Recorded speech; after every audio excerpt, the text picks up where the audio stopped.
ایک ساتھی نے مثال لکھی ہے، سوکنوں کی بات سناتے ہیں تو کہتے ہیں کہ ایک شخص نا مٹی کی بیوی بنا کے نا اس پہ دوپٹہ ڈال کے اپنی بیوی سے کہنے لگا یہ تیری سوکن ہے. تو شام کو واپس گھر آیا تو اس نے مٹی کی عورت بھی ساری توڑ ڈالی تھی. یہ غصہ ہوتا ہے نا اپنے شریک پہ. مشرکین مکہ رسول کریم صلی اللہ علیہ وسلم کے بارے میں معاذ اللہ باتیں کرتے تھے تو حضور اللہ کے دیے ہوئے علم سے انہیں جان لیا کرتے تھے.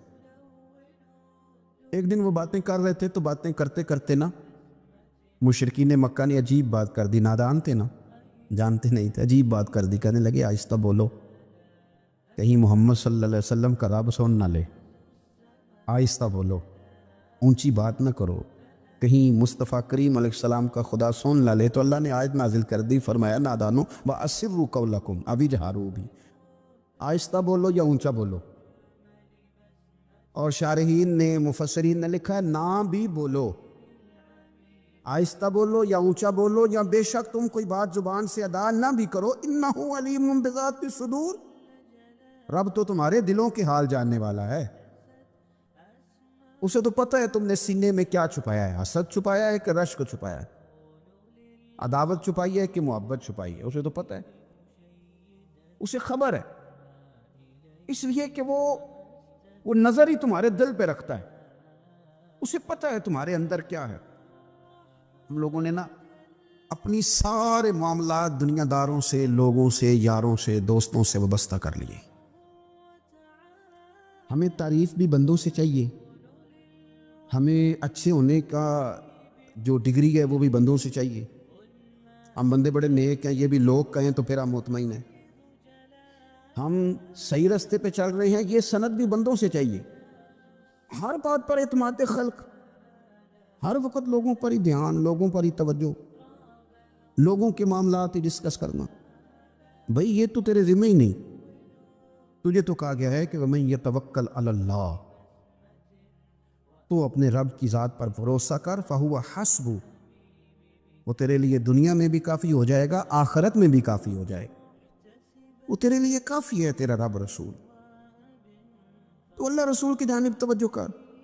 ہماری ساری معاملات بندوں کے ساتھ مطلب فلانے کو کیا مل رہا ہے، فلانا کدھر جا رہا ہے، فلانے کے پیسوں پہ میرا کتنا حق ہے، فلانا آگے نکل گیا، فلاں پیچھے رہ گیا، فلانے محبت سے نہیں دیکھا، فلانے یہ کر دیا. آپ ساتھ چھوڑیں.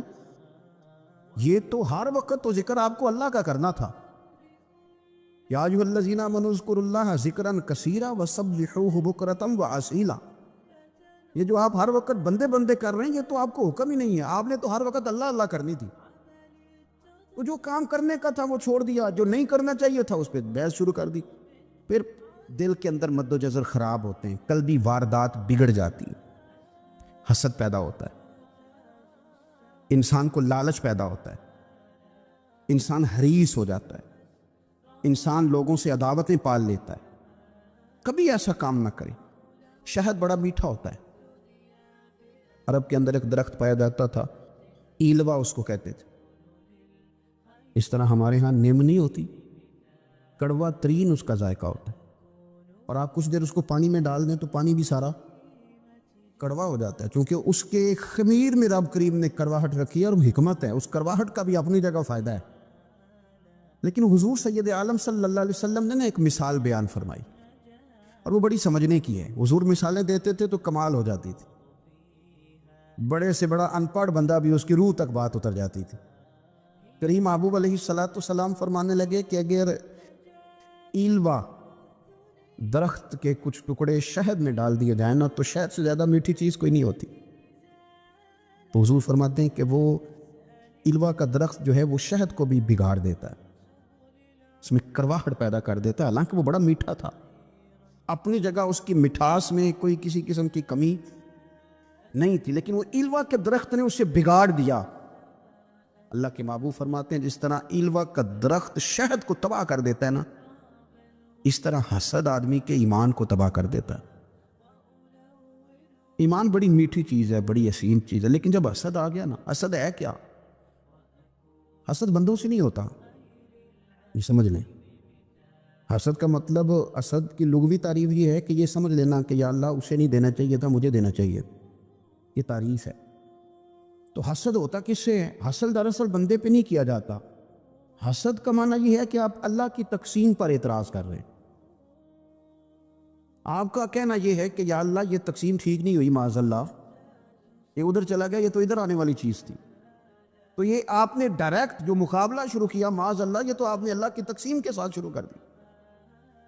تو پھر دل میں بگاڑ آتا ہے، پھر انسان ٹوٹ پھوٹ کا شکار ہوتا ہے، پھر وہ کمزور پڑ جاتا ہے، پھر وہ ایسی باتیں کرتا ہے جو اس کے منصب کے مطابق نہیں ہوتی، کچی بات کرتا ہے، کمزور بات. اللہ بہتر جانتے ہیں کون سی چیز اس نے کہاں رکھنی ہے. رب کی حکمت پر اور اس کی دی ہوئی توفیق پر راضی رہنا ایمان کا تقاضا ہے. لیکن ہمیں تو چاہیے تقسیم اپنی مرضی کی. ادھر کیوں چلا گیا، ادھر آنا چاہیے تھا. بھئی آپ کو یہ کس نے حق دیا ہے؟ مالک نے جو چاہا، جب چاہا، جہاں چاہا اپنے فضل سے عطا فرمایا. حسد، اور پھر اس کے اگر کوئی حسد نہیں کرتا تو لالچ شروع کر دیتا ہے. وہ کہتا ہے کہ یہ جو اس کا مال ہے اس میں میرا بھی حق تھا، یہ تو مجھے ملنا چاہیے تھا. آپ یقین کریں کہ بندے بندوں سے کم پیار کرتے ہیں، جیبوں سے زیادہ پیار کرتے ہیں. اس بندے کو تو کوئی نقصان نہیں جس کے ساتھ آپ نے تعلق رکھا ہوا ہے جیب کا، لیکن آپ بڑے کمزور ہو گئے. آپ جب لالچ کر لیا، نفسانیت میں آ گئے تو آپ کمزور پڑ گئے. آپ نے مطلب کیا، آپ کا کیا خیال تھا کہ رب کی بارگاہ سے کوئی کم ملنے والا تھا جو بندوں پہ اتنی توجہ کر لی؟ حضرت بہلول دانا رحمۃ اللہ علیہ نے کیا خوبصورت انداز ہے. رب کریم کے بندوں کی باتیں اللہ کے لشکروں میں سے لشکر. کیا سوچ تھی، کیا نظریہ تھا، کیوں یہ لوگ اتنے مضبوط تھے، فکری طور پر مضبوط تھے، فکری طور پر. ہارون رشید حج کر کے واپس آ رہا ہے، حضرت بہلول دانا راستے میں بیٹھے ہیں، ملاقات ہو گئی. کہنے لگا حضور کوئی حکم ہو تو بتائیے گا. فرمانے لگے کوئی نہیں، تو جا اپنا کام کر. بادشاہ یا کسی کو کارڈ مل جائے تو وہ لوگوں کو دکھاتا پھرتا ہے، وزیر صاحب نے خود دیا ہے. بادشاہ وقت خود کہہ رہا حضرت کوئی حکم ہو تو. فرمایا نہیں، اللہ خیر کرے گا. تو کہنے لگا حضور میں نے سنا ہے آپ مقروض ہیں، تو بتا ہی دیتے. تو آپ مسکرا کے فرمانے لگے تیرا کیا خیال ہے بھلا؟ کہنے لگے حضور کس بابت؟ فرمانے لگے تیرا کیا خیال ہے کہ اللہ ہارون رشید کو دے گا اور بہلول دانا کو بھول جائے گا؟ تیرا کیا خیال ہے؟ رب کریم ہارون رشید کو تو دیتا جائے گا اور بہلول دانا کو بھول جائے گا؟ بادشاہ کہتا ہے کہ میں چکرائے گیا کہ بھلا اس سوال کا کیا جواب ہے؟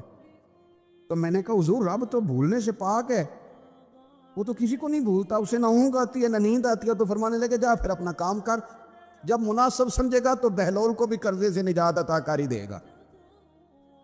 تو جا اپنی ڈیوٹی کر، وہ جب چاہے گا نا تو میرے قرضے دور. تو کیا سمجھتا ہے کہ تجھے یاد رکھے گا مجھے بھول جائے گا؟ یہ کیسے ہو سکتا ہے؟ او یار ادھر دیکھ میری بات سن. او بھائی وہ تیرا میرا رب ہے، یہ ہو سکتا ہے کہ امیروں کو دے دے اور تیرے جیسے میرے جیسے غریبوں کو وہ بھول جائے؟ یہ ہو سکتا ہے؟ تو کیوں لوگوں کی جیبوں پہ توجہ، لوگوں کی جیبوں پہ نظریں، فلانے کے پاس آ گیا تو میں رہ گیا، مطلب کس لیے؟ ہمارا رب کسی کو بھولتا نہیں ہے. کسی شخص کو وہ میرا مالک اپنے فضل سے نظر انداز نہیں کرتا، وہ سب کو نوازتا ہے. لیکن اس کی حکمت کے تقاضوں کا انتظار کرنا مسلمان کی شان ہے. کبھی کسی حسد میں کبھی کرنا ہو تو رشک کریں، مزہ آئے گا. اور یہ رشک کرنے کا نا، رشک کا معنی کیا ہے؟ حسد کا معنی یا اللہ اسے نہیں دینا چاہیے تھا مجھے دینا چاہیے تھا، اور رشک کا معنی یا اللہ تو نے دیا ہے کیا بات ہے، اسے دیا تو کیا بات. اگر تو نے دیا تو مالک جچا بھی ہے، اگر تو نے دیا ہے تو نظر بھی آیا ہے، اگر تو نے دیا ہے تو پھر کیا بات ہے، کمال ہو گئی، وہ نظر آ رہا. اور یا اللہ اسے دیا ہے تو میں بھی تیرا بندہ ہوں، اسے بھی اور دے اور مجھے بھی عطا فرما. یہ رشک ہے. رشک کا نا حضور نے حکم دیا ہے، نبی پاک نے رشک کا. ہمارا یہ مسئلہ ہے کہ ہم نا جو کرنے والا کام ہے وہ نہیں کرتے، رشک کریں. بخاری مسلم میں حدیث ہے، نبی پاک صلی اللہ علیہ وسلم نے فرمایا 2 بندوں پر رشک کرو. کہو کیا بات؟ رشک کرو 2 بندوں. یا رسول اللہ کون کون سے؟ فرمایا ایک وہ مالدار جسے اللہ دولت دے اور وہ صبح بھی رب کے رستے میں خیرات کرے اور شام بھی رب کے رستے میں خیرات کرے، یہ قابل رشک ہے. کہو تیری کیا بات ہے بھائی، کیا تجھے اللہ نے نوازا ہے، اور اس پر رشک کرو. کوئی اللہ اسے اور دے تاکہ یہ تیرے بندوں پہ اور احسار کرے. اور تیرے بندوں پہ سخاوت کرے، اور اللہ اس کے فیض تصدق ہمیں بھی عطا فرما۔ اور حضور فرماتے ہیں ایک مالدار پر جو صبح و شام سخاوت کرے، اور ایک اس عالم پر جسے اللہ قرآن کا علم دے، وہ صبح بھی لوگوں کو قرآن مجید کے ترجمے تفسیریں قرآن کے درس سکھائے، اور شام بھی لوگوں کو قرآن مجید کے درس عطا فرمائے۔ اس پر رشک کرو، کہو کیا بات ہے یار تیری، تجھے اللہ نے کتنا نوازا۔ قابل رشک لوگوں پر رشک کرو، ان کی تعریف کرو، ان کے لیے اچھے کلمات ادا کرو۔ معاشرے میں حسد پرموٹ ہوا ہے، اگر کبھی رشک پرموٹ ہوتا نا تو عزتیں بڑھ جاتی، محبتیں بڑھ جاتی، خلوص میں اضافہ ہوتا، لوگ ایک دوسرے کے قریب آتے۔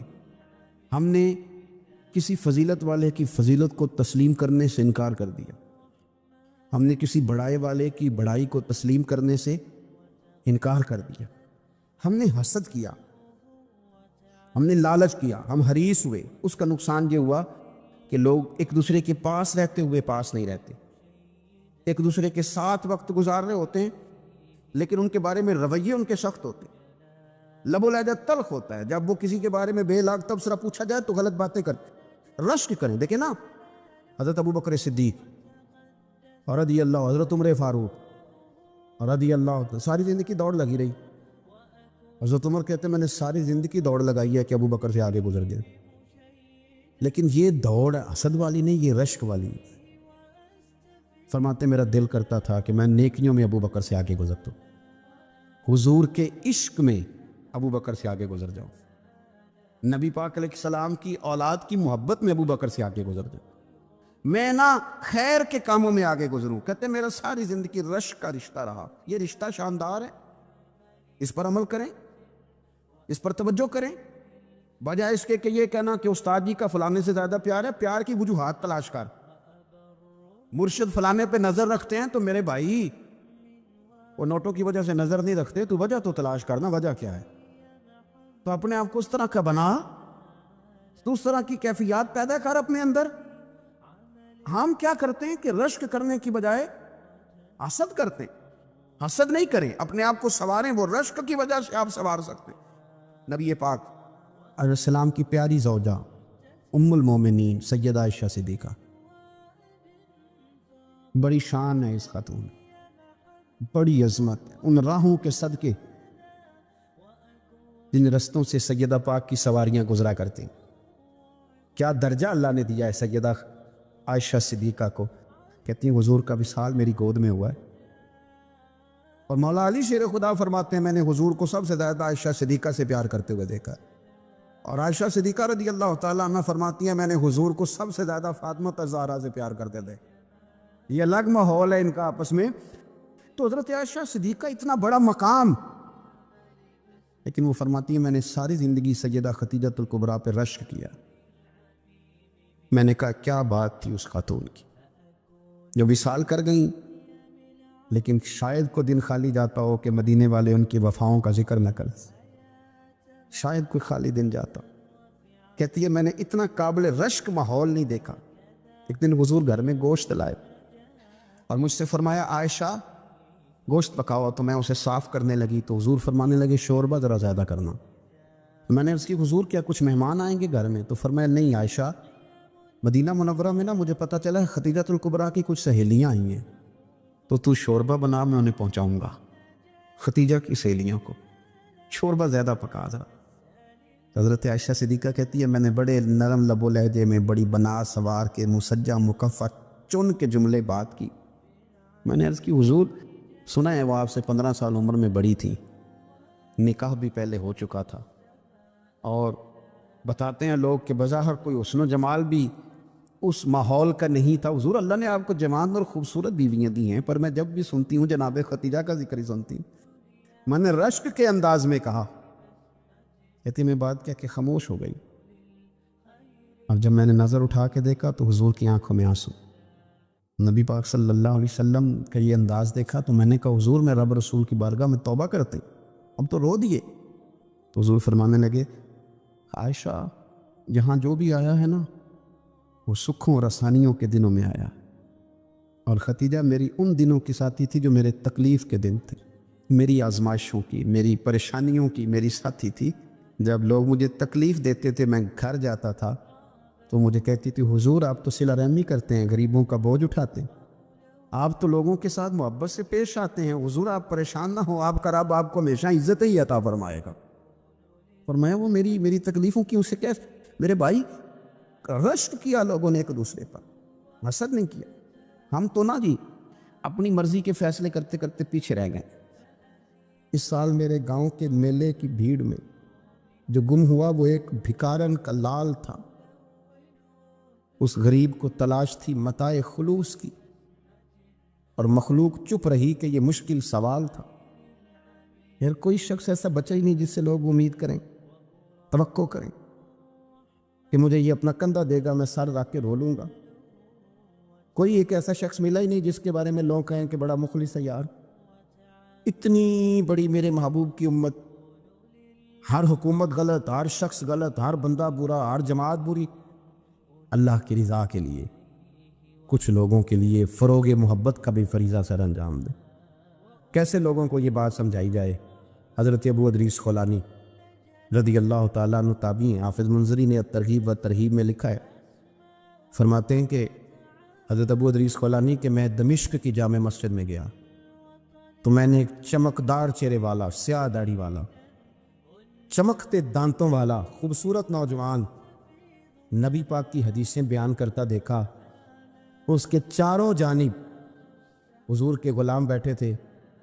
میں نے ایک شخص سے کہا یار بڑا حسین چہرہ ہے، بڑا ہی خوبصورت انداز ہے، کون ہے بندہ؟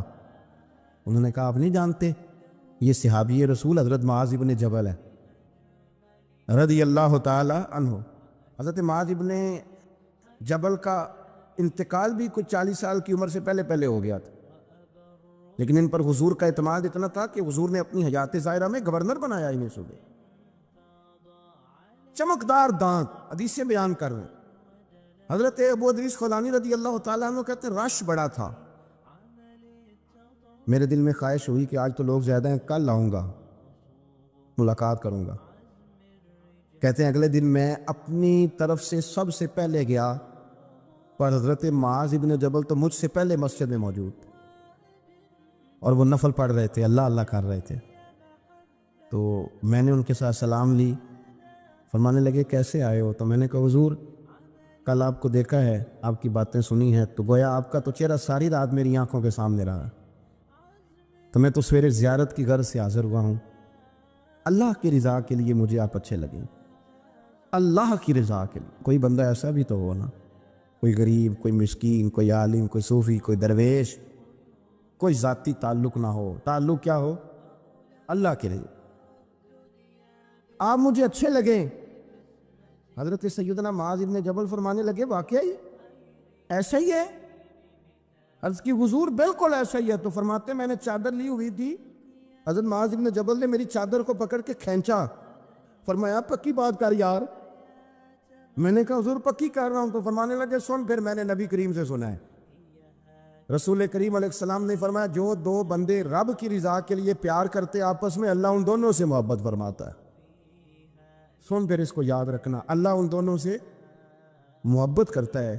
حضرت ابو ادریس خولانی سے کوئی پوچھتا تھا نا کہ دنیا میں جانا ہے تو سرمایہ کیا ہے، تو فرماتے تھے یہ جو میں نے چادر لی ہوئی ہے نا، اس چادر کے اندر میرا وجود ہے، اور وجود کے اندر میرا دل ہے، اور دل کے اندر میں نے حضرت معاذ ابن جبل کو رکھا ہوا ہے، میں نے وہاں ان کا ٹھکانہ بنایا ہوا ہے، وہاں ان کا ٹھکانہ ہے۔ یہ دور نکتہ چی ہے، کہیں چھپ کے بیٹھ جا، اور جس دل میں تو مکی ہے وہیں چھپ کے بیٹھ جا۔ اقبال کہتے ہیں جس دل میں تو مکی ہے وہیں چھپ کے بیٹھ جا۔ دوستو رسول اللہ صلی اللہ علیہ وسلم کے غلاموں نے مالک کی رضا کے لیے لوگوں سے پیار، فروغ محبت میں کردار ادا کی، اور بہترین کردار۔ آپ اپنی زندگی میں کچھ چیزیں ایسی بنائیں جن میں فقط اللہ کی رضا کے لیے محبت، خالق کی رضا کے لیے پیار، خالق کی رضا۔ آپ یقین کریں اگر تھوڑا تھوڑا کر کے ہم اس محبت کو فروغ دیں نا اپنے دلوں میں، تو بہت سارے بادل چھٹیں گے۔ ہم نے نا وہ تیزی سے دولت کو، لالچ کو، میں اکثر کہتا ہوں کہ میاں بیوی کا جو رشتہ ہوتا ہے نا، اس کو اللہ پاک نے نا قرآن پاک میں اپنی نشانیوں میں سے ایک نشانی قرار دیا ہے۔ ان دونوں کی وجہ سے گھر چلنا ہے، بچوں کی پرورش ہونی ہے، نظام زندگی۔ آپ گھر سکون کے لیے جاتے ہیں، اطمینان کے لیے۔ آپ اپنے گھر کے اندر جیسے بھی ہوں، آپ کہتے ہیں یہاں مجھے کوئی پریشانی، یہ میرا اپنا بیڈ ہے، اپنا بستر ہے۔ لیکن اگر اسی رشتے میں جب آپ بیج بوئیں تو سب سے پہلے دولت کا بوئیں۔ اگر لڑکے والے یہ لالچ کرتے ہیں نا، لڑکی کیا لے کے آئے گی، تو لڑکی والوں کا بھی لالچ ہوتا ہے کہ لڑکا کماتا کیا ہے۔ ان کو بھی پتا ہوتا ہے کہ کتنے پیسے لاتا ہے، کیا کمائی ہے، کتنا کو جھاڑو پھیر لیتا ہے۔ آپ نے جب بنیاد یہ رکھی، مجھے دیانتداری سے بتانا کہ پورا نیک ہو، پورا شریف ہو، پورا پرہیزگار ہو، لیکن دولت صحیح نہ کماتا ہو تو رشتہ آسانی سے ہو جاتا ہے۔ وہ بس سارا کچھ ٹھیک ہے، چلو کمائی تھوڑی سی کم ہے، وہ مشکل سے گزارا ہوگا، وہ کہتے ہیں نہیں جی نہیں، بھوکے تو نہیں نہ مرنا۔ کیوں؟ ہم نے اس کے اندر جب دولت کو شامل کر لیا، آ گئی دولت، تب جس رشتے کی بنیادی دولت پہ ہوگی وہاں آپ وفا تلاش کریں گے، وہاں ہم خلوص تلاش کریں گے، وہاں ہم للہیت تلاش کریں گے۔ اللہ کرے ہو جائے، لیکن ہمارے مائنڈ سیٹ میں یہ بات ہوتی ہے کہ یہ جو معاملہ ہے یہ گڑبڑ ہے۔ اگر رضا الہی مقصود ہو، اگر اللہ کی رضا مقصود ہو، حضرت فاطمہ بنت قیس ایک صحابیہ تھی، انہیں طلاق ہو گئی، ان کے لیے دو رشتے آئے، ایک حضرت عبد الرحمن ابن عوف کا مالدار ترین آدمی تھے، اور ایک حضور کے غلام تھے، وہ بڑے غریب تھے، مسکین تھے۔ ان کے والدین کی خواہش تھی کہ عبد الرحمن ابن عوف سے شادی ہو جائے، وہ بھی تو بڑے نیک ہیں، پارسا ہیں، عشرہ مبشرہ ہیں۔ حضرت فاطمہ بنت قیس نے کسی بندے کی ڈیوٹی لگائی، کہنے لگی پتہ کرو نبی پاک کی رضا کیا ہے، حضور کی رضا کدھر ہے؟ تو پتہ چلا حضور کی خواہش غریب کی طرف ہے۔ تو وہ خاتون اپنے ماں باپ کو کہنے لگی میرا نا اس غریب سے رشتہ کرا دو۔ انہوں نے کہا پتر، بیٹیوں کے بارے میں ماں باپ بڑے احساس ہوتے ہیں، ہم چاہتے ہیں کہ عبد الرحمن ابن عوف مالدار ہے تو وہ بھی تو نیک ہے نا، حضور نے دنیا میں جنت کی بشارت دی، اور ان کا بڑا اعزاز ہے، حضور نے ان کے پیچھے نماز پڑھی، بڑا مرتبہ بڑا مقام والا صحابی ہے، وہ تو غریب آدمی ہے، اور پھر حضور نے حکم تو نہیں نہ دیا، خواہش کا اظہار کیا ہے۔ اس بی بی کے جملے بڑے شاندار ہیں، کہنے لگی آپ مجھے اللہ کی رضا کے لیے نا میرے نبی کے حوالے کر دیں، مجھے امید ہے اللہ رسول مجھے کبھی ضائع نہیں فرمائیں گے، مجھے حوالے کرے رسول کائنات۔ چھوڑیں، کو ضروری ہے دنیا داری ہر طرف دیکھنا، کہیں کوئی کام ایسا بھی تو ہونا جو محبت کے زور پہ ہو، جو محبت کے لیے ہو۔ کوئی ہمارے پاس بڑے سارے لوگ آتے ہیں، بڑے سارے لوگ آتے ہیں، اور ہم اس قابل بھی نہیں جتنے لوگ آ جاتے ہیں، میں صحیح کہہ رہا ہوں، بالکل کوئی حیثیت نہیں، 1% بھی۔ جب پلٹ کے دیکھتے ہیں تو شرم آتی ہے کہ یار اتنی دور سے بندہ چل کے آ گئے، اس کو کیسے سمجھائیں، کس طرح کر کے۔ تو ایک آدھ دن پہلے ایک بزرگ آ گئے، اور وہ اچھے صاف ستھرا ان کا مزاج تھا، بڑے شاندار، تو میں زیارت کے لیے ہوں، تو میں نے کہا زیارت شیارت والا تو خطا کوئی نہیں، چلو آپ آ گئے ہیں تو کوئی حکم کریں۔ تو کہنے لگے کوئی حکم نہیں، میں اللہ کی رضا کے لیے آیا ہوں۔ یہ کوئی تقریر نہیں تھی، کوئی خطبہ نہیں تھا، نہ ان کے سامنے سپیکر تھا، نہ وہ شور کر رہے تھے، نہ وہ نعرے لگوا رہے تھے، نہ وہ ہاتھوں پہ ہاتھ مار رہے تھے۔ اور اس بندے نے کہا اللہ کی رضا کے لیے آیا ہوں، تو وہ بھی رو پڑے تو میں بھی رو پڑا، ختم ہو گئی بات۔ اب بات کو سمجھیں، یہ اتنا تگڑا رشتہ ہے نا یار، کسی رشتے کے بیچ برادری ہوتی ہے، کسی رشتے کے بیچ خاندان ہوتا ہے، کسی رشتے کے بیچ قبیلہ ہوتا ہے، کسی رشتے کے بیچ رنگ نسل ہوتی، وہ کتنا تگڑا رشتہ ہے کہ دو بندوں کا رشتہ ہو، ایک بیچ میں خدا ہو، دوسرے محمد مصطفیٰ ہو۔ آپ کتنا اسے مضبوط رشتہ سمجھیں گے جس کے بیچ اللہ رسول ہو، اتنا تگڑا رشتہ، اتنا مضبوط تعلق، اتنی وسعت اس کے اندر، اللہ کی رضا کے لیے۔ حضرت موسیٰ کلیم اللہ علی نبینا علیہ الصلوۃ والسلام سے رب کریم نے فرمایا، کہا اے موسیٰ میری رضا کے لیے بھی کوئی کام کیا ہے؟ حضرت موسیٰ علیہ السلام نے عرض کی یا اللہ میں نے تبلیغ کی، تو فرمایا وہ تو آپ کی ذمہ داری تھی۔ امام غزالی نے روایت لکھی ہے، اے اللہ میں نے آپ کے تمام احکامات پہ عمل کیا، موسیٰ وہ تو آپ نے کمال کیا، اللہ کے پیغمبر ہیں، تو میری رضا کے لیے تو یا اللہ تیری رضا کے لیے کیا ہے؟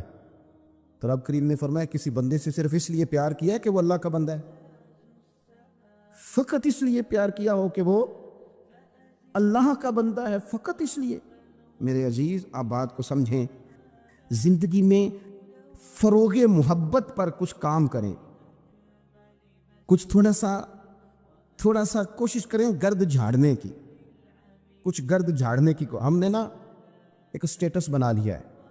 اب تو مسلمان پہلے فرقوں میں بٹے، قبیلوں میں بٹے، اب شہروں میں بٹ گئے۔